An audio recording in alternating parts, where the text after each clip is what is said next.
On हो जाएगी zoom पे।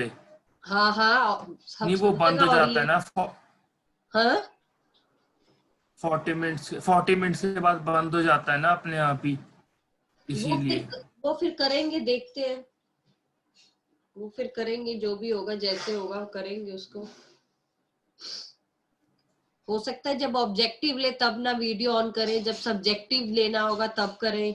देखते हैं वो तो कैसे होगा ये सारा प्रोसीजर, क्योंकि एग्जाम तो लेने ही है। 40 मिनट से ऊपर की 40 मिनट से ऊपर की पेमेंट करनी पड़ती है। अच्छा ऐसा है तो देख लेंगे, कोई बात नहीं, वो तो बता देंगे। बस मैंने इतना बता मैम दिया आपको। फीस आज खुला हुआ है स्कूल?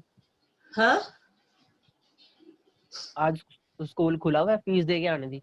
हाँ जी, हाँ जी, स्कूल खुला हुआ है। स्कूल में तो फीस लेंगे नहीं, आपको बैंक ही जाना और पड़ेगा। अब तो ऑनलाइन सारा वही हो गया, बैंक के थ्रू हो गया। स्कूल में कोई फीस नहीं लेगा। चलिए अब मेरी बात खत्म बताना करते हैं। कैसे? आपका 21 से एग्जाम है। बैंक के थ्रू कैसे? हाँ बैंक के थ्रू कैसे? तो बैंक के थ्रू ही जा रही थी अभी तक आपकी। आईसीआईसी आपको आया तो हुआ है वो, आपको एक वो दिया नहीं, हुआ। वो तो मैम उस पे ना वो रिसिप्ट सा दिखाते हैं और कुछ नहीं है। नहीं वो सब कर रहे हैं। नहीं तो फिर 37 की जो ब्रांच है हमारी, वहां चले जाओ, वहां जाके करवाओ डिपॉजिट। चाहे कैश करवा दो चाहे चेक दे दो आप। ओके। कौन सी कितनी ओरिएंटल ब्रांच है 37 में? अच्छा, ओरिएंटल 37 में। की जो ब्रांच है हमारी। चलिए अब मेरी बात सुन लीजिए फटाफट से। 21 से आपके एग्जाम है, ठीक है। और हमारा सिलेबस मैं ऑलरेडी बता चुकी हूँ। फर्स्ट पार्ट से 1 to 6 चैप्टर्स आएंगे अप टू स्टाफिंग तक। और सेकंड बुक से मैंने सिर्फ कंज्यूमर प्रोटेक्शन लिया है, मार्केटिंग नहीं लिया, क्योंकि मार्केटिंग अभी कंप्लीट भी नहीं हुआ। नेक्स्ट वीक से हम अपनी रिवीजन स्टार्ट करेंगे। फिलहाल अभी हम जो मार्केटिंग का थोड़ा बहुत पोर्शन रह गया, जो फिनिश करने वाला है, वो खत्म कर देते हैं। लेकिन मैंने मार्केटिंग का चैप्टर नहीं डाला, ठीक है। मुझे था कि अभी कई बच्चों का प्रिपेयर नहीं होगा, और पिछला आपका कहीं बार टेस्ट हो चुका है, तो आप उसको रिवाइज कर लेना। हमने लास्ट टॉपिक जो छोड़ा था वो हमने फैक्टर्स अफेक्टिंग प्राइस डिटर्मिनेशन के बारे में किया था। और मैंने कहा था ये लिखवाऊंगी, तो फिलहाल अभी तो नहीं लिखवाऊंगी, बाद में हम लिखवा लेंगे इसको। नेक्स्ट आ जाता है, हम मार्केटिंग मिक्स कर रहे थे। प्रोडक्ट हमने डिफाइन किया, प्राइस हमने डिफाइन किया। नेक्स्ट आ जाता है प्लेस। प्लेस को हम बोलते हैं फिजिकल डिस्ट्रीब्यूशन। प्लेस का या फिजिकल डिस्ट्रीब्यूशन का मीनिंग क्या है कि जो गुड्स एंड सर्विसेज प्रोड्यूस्ड हुए हैं उनको राइट प्लेस पे, राइट पीपल पे मिल जाए, मतलब जिन्होंने परचेज करना है उनके तक पहुंच जाए। तो उसके लिए जो मैन्युफैक्चरर्स है उसको डिसाइड करना पड़ेगा। जो इंटरमीडिएटरीज होती है, जो मिडल्स मैन होती है, हमने 11th में काफी किया, होलसेलर, रिटेलर, डिस्ट्रीब्यूटर, एजेंट्स। तो इनके सबके कह सकते हैं कोऑपरेशन से एक कंज्यूमर को गुड्स मिल जाते हैं। तो हम कह सकते हैं in order to sell goods to the manufacturer, sell a good, a manufacturer क्या डिसाइड करेगा कि कौन कौन से मिडलमैन या इंटरमीडिएटरीज होगी जिनको गुड्स सेल किए जाए, और कौन से चैनल ऑफ डिस्ट्रीब्यूशन होंगे। तो इस जो हम प्लेस की बात करते हैं वहां हम चैनल ऑफ डिस्ट्रीब्यूशन की बात करते हैं। जो कंज्यूमर प्रोडक्ट्स है वो जो परचेज करते हैं वो लार्ज नंबर ऑफ कंज्यूमर्स होते हैं, और वो हर जगह स्प्रेड है, ठीक है, पूरे all over India, all over world. तो हमें जो मैन्युफैक्चरर्स हैं उनको वो प्रोडक्ट्स वहां तक उनको पहुंचाने हैं, ठीक है ना। जैसे मैंने कहा वो ऑल ओवर द इंडिया अगर है, तो ये थोड़ा ना है कि जो जम्मू एंड कश्मीर में रहता है तो क्या उसको गुड्स नहीं मिलेंगे, सबको गुड्स मिलते हैं। तो हम डीलर्स अपॉइंट करते हैं, ट्रेडर्स अपॉइंट करते हैं, जो गुड्स को हमारे कह सकते हैं वहां तक पहुंचाते हैं, जिसमें फर्स्ट आ जाएगा प्रोड्यूसर से, रिटेलर, होलसेलर है, कंज्यूमर है। तो ये अलग अलग चैनल्स हैं। जो ये चैनल्स हैं हम इनको कह सकते हैं कि एक मैन्युफैक्चर डायरेक्टली पहुंचा सके। अगर मैं ऑनलाइन की बात करूं तो ऑनलाइन में कौन होता है, सिर्फ प्रोड्यूसर या मैन्युफैक्चर और सीधा कंज्यूमर। तो ये अलग अलग चैनल्स हैं अगर हम इनकी बात करें। जब चैनल्स की हम बात करते हैं तो इसमें अलग अलग टाइप्स आ जाती है। जैसे कि डायरेक्ट चैनल, इनडायरेक्ट चैनल। ठीक है, डायरेक्ट चैनल का मीन्स क्या है कि जब मैन्युफैक्चरर से सीधा कस्टमर तक गुड्स हम सेल कर देते हैं, उसे डायरेक्ट चैनल कहते हैं। और इसे कह सकते हैं सबसे शॉर्टेस्ट लेवल है, ठीक है ना, मीन्स मैन्युफैक्चरर से सीधा कस्टमर तक पहुंच गया। तो कैसे पहुंच सकता है, या तो ऑनलाइन हो, ई बिजनेस के थ्रू हो सकता है, या डायरेक्ट मेल ऑर्डर हाउसेस के हो सकता है, या डायरेक्ट सेलिंग हो जाए। डायरेक्ट सेलिंग होती है, आजकल आपने देखा होगा कई प्रोडक्ट्स चल रहे हैं जैसे एमवे, ऑरिफ्लेम, इनके नाम मोस्टली मेरे ख्याल सबने सुने होंगे, इसलिए मैं ये नाम ले रही हूँ। इनकी डायरेक्ट होती है, आपने देखा होगा डील, ठीक है, ये डायरेक्ट वहां से आते हैं। तो ये सारे होते हैं डायरेक्ट चैनल, इसे जीरो लेवल भी कहते हैं। सेकंड आ जाता है इनडायरेक्ट चैनल। इनडायरेक्ट चैनल में हम कह सकते हैं 1 लेवल चैनल होता है और 2 लेवल चैनल होता है।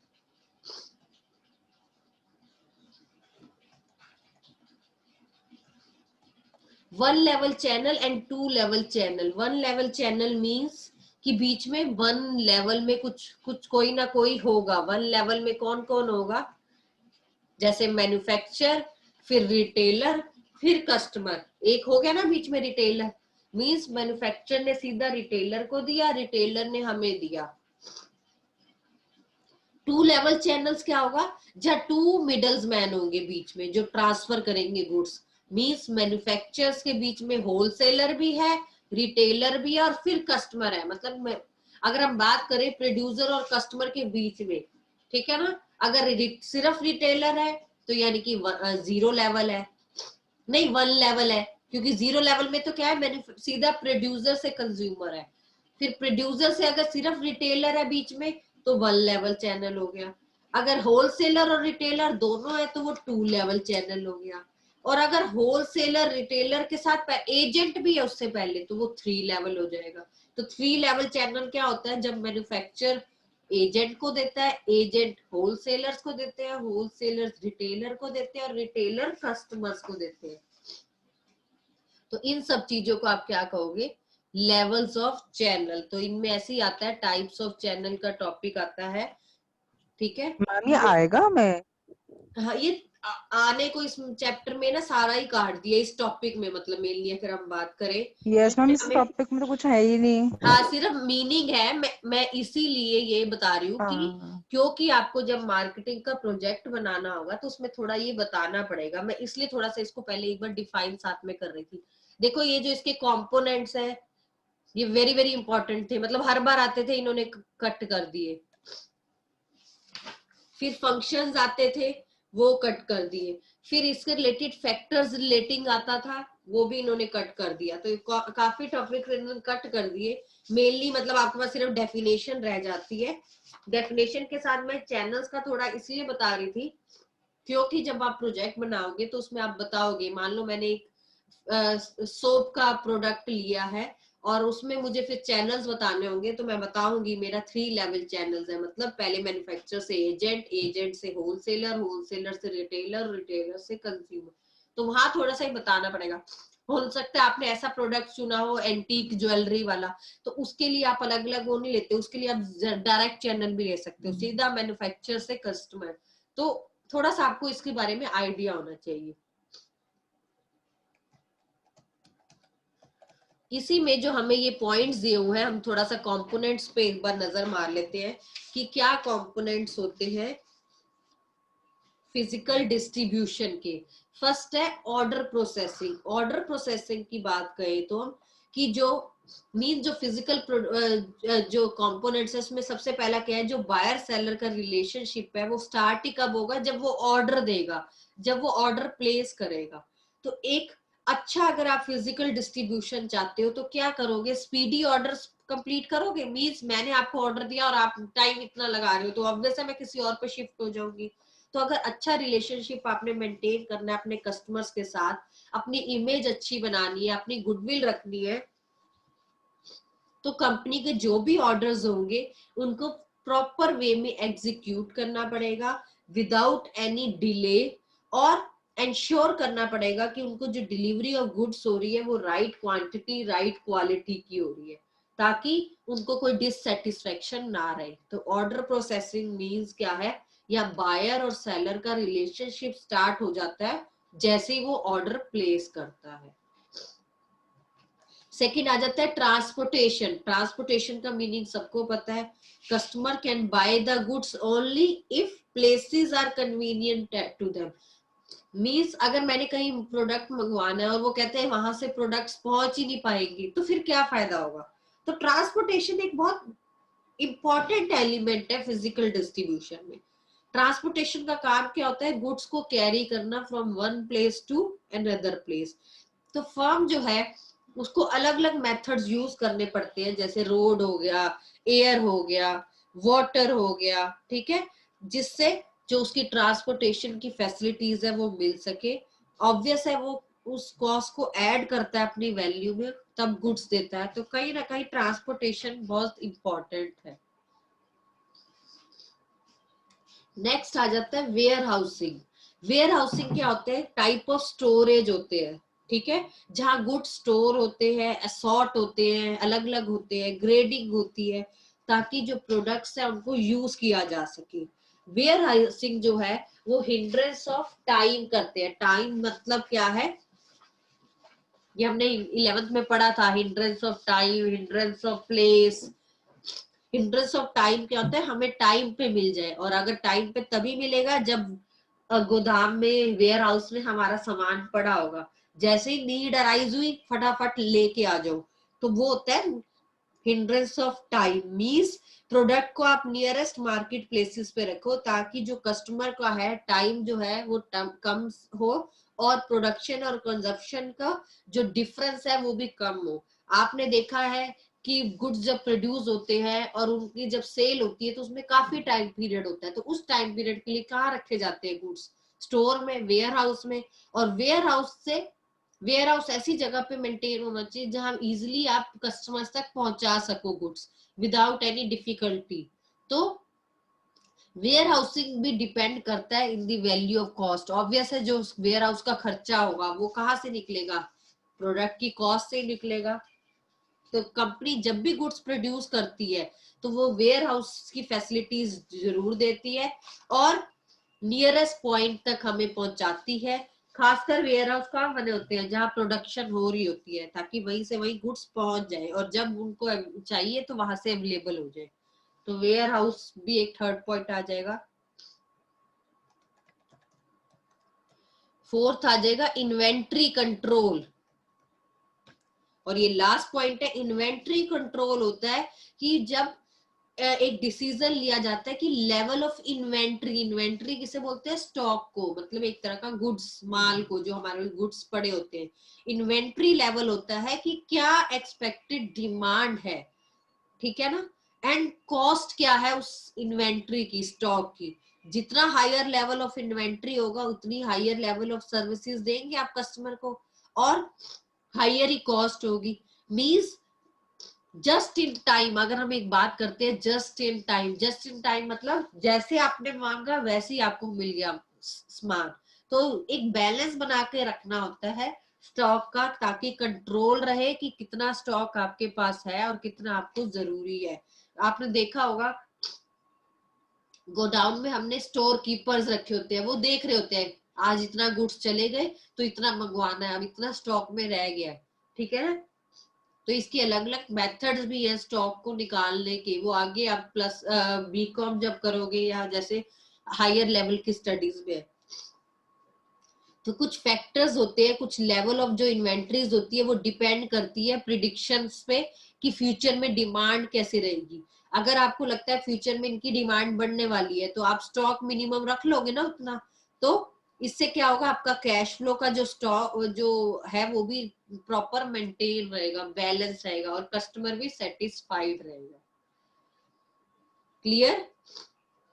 अब जो इन्वेंट्री, लेवल ऑफ इन्वेंट्री की हमने ये बात की अभी, इन्वेंट्री की, तो ये कुछ फैक्टर्स पे अफेक्ट करती है, ठीक है ना। जैसे डिमांड फोरकास्ट कर लो, आपको लग गया कि आने वाले टाइम में डिमांड ज्यादा बढ़ने वाली है, आप स्टॉक भर लेते हो, ठीक है। अब आपको लगता है जो कस्टमर सर्विसेज देता है, जो कस्टमर को हमने सर्विसेज देनी है, अगर आपकी अच्छी सर्विसेज है तो आप अपना स्टॉक अच्छा कर लो। तो ये सारी चीजें हैं कुछ जो इफेक्ट करती है इन्वेंट्री कंट्रोल पे। तो आपने इस टॉपिक में सिर्फ फिजिकल डिस्ट्रीब्यूशन को पढ़ना है, थोड़ा सा लेवल्स का पता हो, पर अगर एनसीईआरटी में गिवन ही नहीं है तो आपको लेवल्स का पता भी कहाँ से चलेगा। पर थोड़ा सा आपको वैसे मैंने नॉलेज देने के लिए बता दिया। 2 लेवल्स होते हैं, 0 लेवल, ठीक है, और या हम कह सकते हैं पहले डायरेक्ट चैनल और इनडायरेक्ट चैनल। जो डायरेक्ट चैनल है उसे 0 लेवल भी कहते हैं, मींस सीधा प्रोड्यूसर से कस्टमर। और जो इनडायरेक्ट चैनल है उसमें हमने 1, 2 और 3 नाम दे दिए। 1 मतलब बीच में 1, 2 मतलब बीच में 2 और 3 मतलब बीच में 3 है उनके मिडल मैन। क्लियर? नेक्स्ट आ जाता है प्रमोशन। प्रमोशन मिक्स, ये 4P है हमारा प्रमोशन मिक्स। प्रमोशन मिक्स की अगर हम बात करें, प्रमोशन क्या है? एक गुड्स को प्रोड्यूस तो आपने कर लिया, अब उसको प्रमोट भी करना है, ठीक है, उसको सेल भी करना है। तो प्रमोशन जो है वो एक अवेयरनेस क्रिएट करता है पोटेंशियल कस्टमर्स में। क्यों? क्योंकि वो अभी हमारे कस्टमर्स बने नहीं है, हम वो पोटेंशियल है और हमने उनको कन्विंस करना है, उनकी डिमांड रेस करनी है, उनको उस प्रोडक्ट से बेनिफिट्स बताने हैं और उनकी जो भी नीड्स और वांट्स है उसको सेटिस्फाइड करना है। तो प्रमोशन कहीं ना कहीं एक एक्सीलेंट वे है, ठीक है, जहां आप क्वालिटी प्रोडक्ट्स दे सकते हो एट कॉम्पिटेटिव प्राइसेस पे, और सारी स्ट्रेटजीज आप वहां पर अपनी ले सकते हो ताकि जो आपका टारगेट कस्टमर है आप उसको अपनी तरफ कर सके। तो प्रमोशन एक तरह का हेल्प करता है कस्टमर्स को इन्फॉर्म करने के लिए कि देखो ये हमारा नया प्रोडक्ट है, और कहीं ना कहीं उसको इन्फॉर्म के साथ साथ परसुए भी करता है। मींस कोई नई ऐड आई है, उसको देख के मुझे लगा हाँ मुझे तो इसकी जरूरत है, एक तो मुझे पता भी चल गया मार्केट में ये आया, और उसके साथ ही मेरे अंदर वो फीलिंग आनी शुरू होगी कि मुझे ये प्रोडक्ट की जरूरत है। तो आप देखो प्रमोशन ऐसा चीज है जहां कस्टमर्स को परसुए किया जाता है, मींस उनको इतना अट्रैक्ट किया जाता है, उनको इतना एनकरेज किया जाता है कि वो आ जाते हैं गुड्स परचेज करने को। तो कहीं ना कहीं हम कह सकते हैं प्रमोशन जो है मार्केटिंग मिक्स का एक टूल है, इंपॉर्टेंट टूल है, जहां एनकरेज किया जाता है for exchange of goods and services in the market. अगर हम प्रमोशन मिक्स को ही देखें, प्रमोशन मिक्स में ये देखो ये 4 एलिमेंट्स हैं। फर्स्ट आ गया advertising, personal selling, sales promotion, public relation. अब ऐसा था कि पहले तो इन सब की डिटेल इंफॉर्मेशन आती थी, मतलब इनके अपना अपना एक टॉपिक होता था, एडवर्टाइजिंग क्या होता है, ठीक है, पर्सनल सेलिंग क्या होता है, और उसके आगे बेनिफिट्स होते थे, ठीक है, फिर पब्लिक रिलेशंस क्या होते हैं, और लास्ट होता था सेल्स प्रमोशन क्या होते थे, और उसकी टेक्निक्स होती थी। पर अब ये जो टॉपिक है काफी हद तक काट दिया गया इसमें हमारे, ठीक है ना।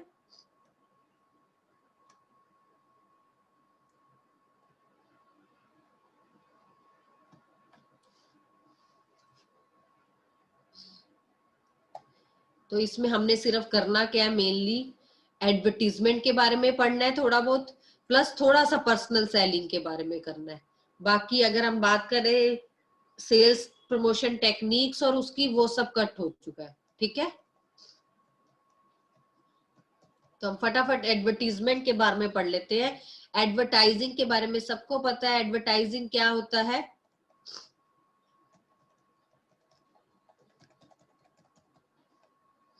It is an impersonal form of communication which is paid by the marketer to promote their goods and services. Means advertisement एक impersonal form है, आपने ध्यान देना है कि पर्सनल एक फॉर्म होता है और एक इम्पर्सनल होता है। पर्सनल मतलब आप पर्सनली जा जाके एडवर्टाइज कर रहे हैं, आप यहाँ पर्सनली नहीं करते। एडवर्टीजमेंट में आप क्या करते हैं, टेलीविजन के थ्रू, ठीक है, या रेडियो के थ्रू, या न्यूज़पेपर के थ्रू आप अपनी चीज को एडवर्टाइज कर रहे हैं, उसके लिए आप खुद एक एक जगह नहीं जा रहे। तो इसे इम्पर्सनल फॉर्म ऑफ कम्युनिकेशन कहते हैं, which is paid by the marketer to promote their goods and services. ये कौन करता है, मार्केटेटर करता है, ताकि जो गुड्स और सर्विसेज उसके हैं उनको प्रमोट कर सके। तो एडवर्टीजमेंट हम कह सकते हैं एक कॉमन सा टूल है जिसको यूज किया जाता है, ठीक है, to promote their goods and services, newspaper, magazine, television, radio, ये इतने सारे टाइप्स के आपने पढ़े हुए। अगर हम बात करें इसके फीचर्स की, तो सबसे पहला ये पेड फॉर्म है। एडवर्टीजमेंट जो है वो पेड फॉर्म है, इसके लिए पे करता है वो स्पॉन्सर या जो भी मार्केटेटर होता है, उसके लिए पैसे देने पड़ते हैं ताकि जो आपकी एड है वो बार बार चलती रहे कहीं भी जहां भी आपने देनी है। सेकंड आ जाएगा इम्पर्सनैलिटी। तो यहाँ पर इम्पर्सनैलिटी का मतलब है यहाँ फेस टू फेस तो है नहीं सेलर और बायर में, यहाँ सिर्फ कस्टमर को टारगेट किया जा रहा है, ठीक है ना। तो इसे इम्पर्सनल मेथड भी कहते हैं। क्यों? क्योंकि आप वहां मिलते नहीं हो, आपको सिर्फ डायलॉग्स एक तरह का दे दिया जाता है, आपको सिर्फ पिक्चराइजेशन दिखा दी जाती है, क्रिएट किया जाता है। थर्ड आ जाएगा आइडेंटिफाई स्पॉन्सर। एडवर्टाइजमेंट जो भी है वो कोई इंडिविजुअल्स भी करवा सकता है, कोई कंपनी भी करवा सकती है, ठीक है ना। पूरा अपना एफर्ट्स लगा के और कॉस्ट इन्वॉल्व होती है, ठीक है ना। तो कोई ना कोई एडवर्टाइज जो होता है वो स्पॉन्सर जो है कर देता है। और ये किस में आ सकती है? Television, radio, magazine, banners, pamphlets, कई टाइप्स में आपको एडवर्टाइजिंग करनी पड़ सकती है। अब इसमें एक कई बार कहावतें भी आती है, if you are trying to persuade the people to do something और to buy something, it seems to me you should use this language and language you think। means अगर आपने किसी को परसुए करना है, किसी को कहना है कि मेरा प्रोडक्ट खरीदो, तो आप उसकी लैंग्वेज में उसके तरीके से वो एडवर्टीजमेंट दिखा दो तो वो जल्दी सीख जाता है और जल्दी परचेज करने आ जाता है। तो ये एक बात भी कही जाती है। अब आ जाएंगे मेरिट्स। मेरिट सबको पता है एडवर्टाइजमेंट के क्या मेरिट्स हैं। मास रीच। मास रीच मीन्स ये लार्ज नंबर ऑफ पीपल तक पहुंच जाती है। आप एक एडवर्टाइजमेंट दो, उसे लाखों करोड़ों लोग देखते हैं, सब्सक्राइब करते हैं, तो कहीं ना कहीं ये लार्ज नंबर ऑफ पीपल के पास आपकी एडवर्टीजमेंट पहुंच जाती है, ठीक है। सेकंड आ जाएगा enhancing the customer satisfaction and confidence की बात करें, जो एडवर्टाइजमेंट है वो कहीं ना कहीं कॉन्फिडेंस लाती है कस्टमर्स में, उनको क्वालिटी फीचर्स के बारे में सेटिस्फाइड रहता है जब वो परचेज करते हैं। क्योंकि जब ऐड आती है तो आपको सारे फीचर्स आप डिस्प्ले करते हो कि इसमें ये है, उसमें वो है, तो कहीं ना कहीं जब कस्टमर खरीदने जाता है तो वो बेझिझक होके खरीद लेता है, उसका कॉन्फिडेंस अपने आप बढ़ा होता है, उसको किसी ने बोला नहीं है, बस उसने ऐड देखी है, उसको पता है ये ठीक होगा। थर्ड आ जाएगा एक्सप्रेसिवनेस। आजकल जो कंप्यूटर्स हैं, डिजाइन्स हैं, ग्राफिक्स हैं, वो एडवर्टीजमेंट को इतना ग्रेसफुल, फोर्सफुल बना देते हैं, जिससे क्या होता है एक सिंपल प्रोडक्ट भी इतना अट्रैक्टिव लगता है, जिससे कस्टमर को लगता है कि मुझे ये चीज परचेज करनी है। तो एक्सप्रेसिवनेस हो गया। फिर है इकोनॉमी। जो एडवर्टीजमेंट कह सकते हैं हम एक लार्ज और मोस्ट इकोनॉमिकल वे है to communicate large number of people. Means अगर मुझे करोड़ों लोगों को दिखाना है तो ये सबसे आसान तरीका है और सस्ता भी पड़ता है। अगर हम पर कॉस्ट देखें तो ये बहुत ही लेस कॉस्ट में आप लोगों को इसको दिखा सकते हैं।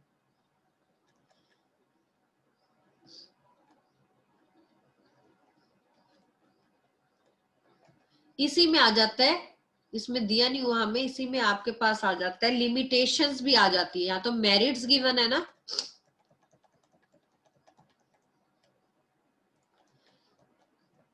साथ ही ऑब्जेक्शन दे दिए, पर अगर हम इसके साथ मेरिट्स के साथ डीमेरिट्स भी देख ले तो डीमेरिट्स में आ जाएगा less forceful.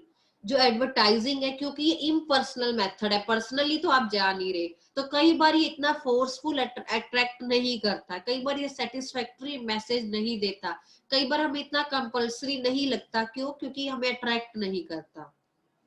Lack of feedback है। अगर आप पर्सनली जाते हो तो आपको उसी वक्त फीडबैक मिल जाता है कि आपका प्रोडक्ट आपको पसंद आया या नहीं आया, लेकिन एडवर्टाइजमेंट के थ्रू क्या होगा, कोई फीडबैक मिलेगा नहीं, पता नहीं लोगों को एडवर्टाइजमेंट पसंद आई भी है या नहीं आई, तो फीडबैक मिलने में काफी टाइम लग जाता है। इनफ्लेक्सिबल मेथड है, क्योंकि एक बार मैसेज, एक बार एड डिलीवर हो गई तो उसी के हिसाब से रह जाती है और पर्टिकुलर ग्रुप के लिए रह जाती है। तो कहीं ना कहीं ये फ्लेक्सिबिलिटी कम है इसमें।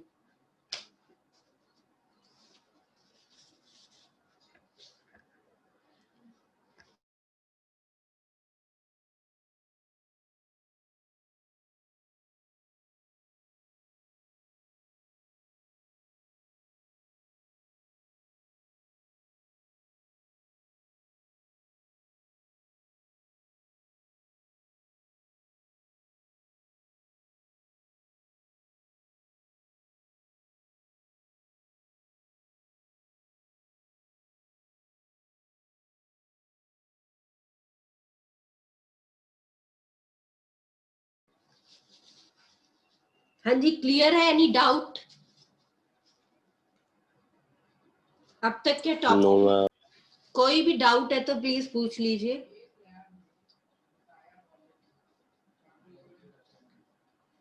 चले आगे।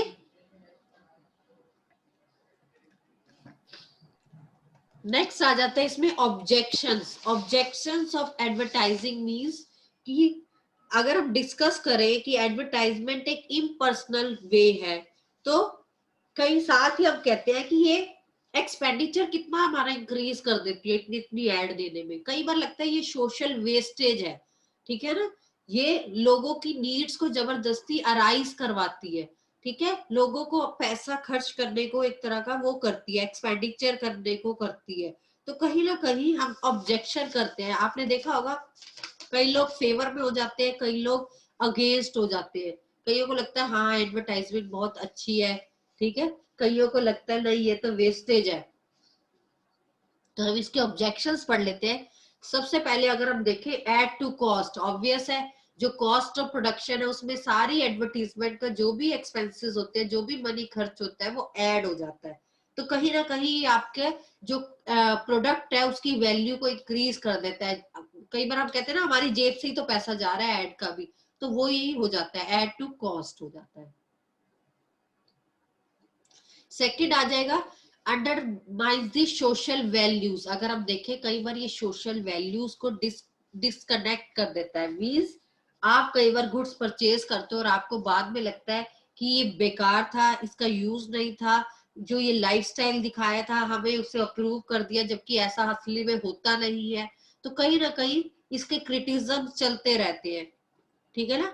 अगर हम बात करें इसके अगेंस्ट की, तो कहीं ना कहीं ये जो ये है हमारा स्टैंडर्ड ऑफ लिविंग इंप्रूव करता है, वही हमारे एक्सपेंसिव सोशल वैल्यूज को भी डाउन कर देते हैं एडवर्टीजमेंट। तो ये भी एक रीजन है। कंफ्यूजेस द बायर, वो कहता है एडवर्टाइजमेंट करवाने से इतने सारे मैन्युफैक्चरर हैं, इतने सारे उनके प्रोडक्ट्स हैं, इतनी इतनी एड आती है, तो कहीं ना कहीं हमें कंफ्यूज करता है। याद रादर देन परचेज करने के हमें कंफ्यूज कर देते हैं कि हमें वो चीज परचेज करनी है या नहीं करनी, ठीक है ना, वो हमें हेल्प करेगी या नहीं करेगी। फिर आ जाता है encourage the sale of inferior products. जो एडवर्टीजमेंट है वो कहीं ना कहीं जो इंफीरियर गुड्स होते हैं, जो बेकार गुड्स होते हैं, उनको भी ऐसा ऐड दिखाता है कि वो बहुत अच्छे हैं। और इससे क्या होता है कि हम डिस्टिंग्विश नहीं कर पाते कि इंफीरियर कौन सा है और सुपीरियर कौन सा है। और कई बार बायर्स जो है एडवर्टीजमेंट को देख के अट्रैक्ट हो जाते हैं, ठीक है ना, और फॉल्स वो एडवर्टाइजमेंट में दिखाती है ऐसे कि उनकी जो क्लेम्स है वो सही लगते हैं, हमें लगता है कि ये सही में जरूरत का है और ये सही है, पर ऐसा नहीं होता। और हम कह सकते हैं some advertisement are in bad in taste. Bad in taste होता है कि कई एडवर्टीजमेंट ऐसे दिखाई जाती है जो सोसाइटी के लिए अप्रूव नहीं की जाती, जो नॉर्म्स के अकॉर्डिंग नहीं होती, जिसका कोई यूज नहीं होता, ठीक है। तो कहीं ना कहीं हम ऑब्जेक्शन उठाते हैं एडवर्टाइजिंग की। क्लियर? एडवर्टाइजिंग का टॉपिक क्लियर?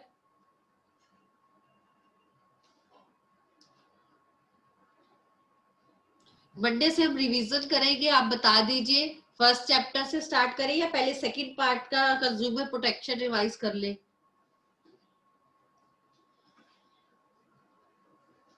मैम पीछे से शुरू करो। हाँ, यस मैम, पार्ट 2 से करो। पार्ट 2 में हमने एक ही चैप्टर लिया सिर्फ कंज्यूमर प्रोटेक्शन, तो मंडे को हम उसको रिवाइज कर लेते हैं अगर आप लोग कह रहे हो तो। फिर हम फर्स्ट पार्ट पे आ जाएंगे, लाइन वाइज सारे चैप्टर। मैम पहले 6 आने हैं ना? पहले 6 आने हैं उस चैप्टर से, हाँ, और एक आना है इस चैप्टर से, 7 टोटल 7। तो मैम या मैम 6 से शुरू करा लो या फिर मैम मैं ये कह रही थी ना, यूनिट 2 का सेकंड पार्ट तो हमारे पास अभी फिलहाल सबके पास चल ही रहा है, तो मंडे को एक बार ये कंज्यूमर प्रोटेक्शन, क्योंकि एक ही दिन लगेगा उसको तो रिवाइज करने में, अगर हम एक एक ठीक है दिन मैम। उसके बाद मैम 6 चैप्टर करा देना। हाँ, फिर उसके बाद 6 चैप्टर से स्टार्ट कर देंगे चाहे, ठीक है, क्योंकि एक एक दिन में एक एक चैप्टर हमें रिवाइज करना ही पड़ेगा फटाफट से, ठीक है। अपनी तैयारी रखिए, क्वेश्चन आपको सब्जेक्टिव ऑब्जेक्टिव। हाँ जी, पेपर मतलब ठीक होगा, मतलब बहुत टफ तो नहीं होगा? नहीं नहीं, ठीक हो जाए, टफ क्यों होना है, अपना नॉलेज रखिए नहीं हर मतलब चीज़, क्योंकि ट्रू फॉल्स एमसीक्यूज कई बार बहुत इजी भी लगते हैं और कई बार वही कंफ्यूज कर देते हैं, ठीक है ना। बड़े बड़े नहीं आंसर मतलब केस मैम स्टडी 80 मार्क्स का है 50 मार्क्स का? फिलहाल अभी ये डिस्कशन हो रही है, आई थिंक 50 मार्क्स का पेपर होगा, 25 का ऑब्जेक्टिव एंड 25 का सब्जेक्टिव। वो आपको आज पता चल जाएगा, नोटिंग आ जाएगी, सिलेबस आ जाएगा उसमें सारा, टाइमिंग्स आ जाएंगी सारी, ठीक है ना, कब कितने। मैम टाइमिंग स्कूल टाइमिंग्स भी है ना मैम? हाँ हाँ, सुबह की टाइमिंग यही, सुबह वाली बस ठीक है। ऐसे क्लासेस चलती है, और बीच में आपको फ्री होगा ना आपके पास टाइम, दो मैम जो जैसे जब पेपर छुट्टी हो गया। चलेंगे, हाँ जब पेपर चलेंगे तो जो बीच में छुट्टियां होंगी हाँ उसमें हाँ, क्लास होएगी? नहीं नहीं, छुट्टियां ही होंगी, बाकी वो किसी ने अच्छा फिर अपनी ठीक क्लास है। लेनी हो तो कोई ले ले, तो कुछ कह नहीं सकती, किसी ने कुछ बताने के लिए ले भी ले एक आधी क्लास, तो वो डिपेंड करता है, वैसे आपकी छुट्टियां ही होंगी उन दिनों, ठीक है।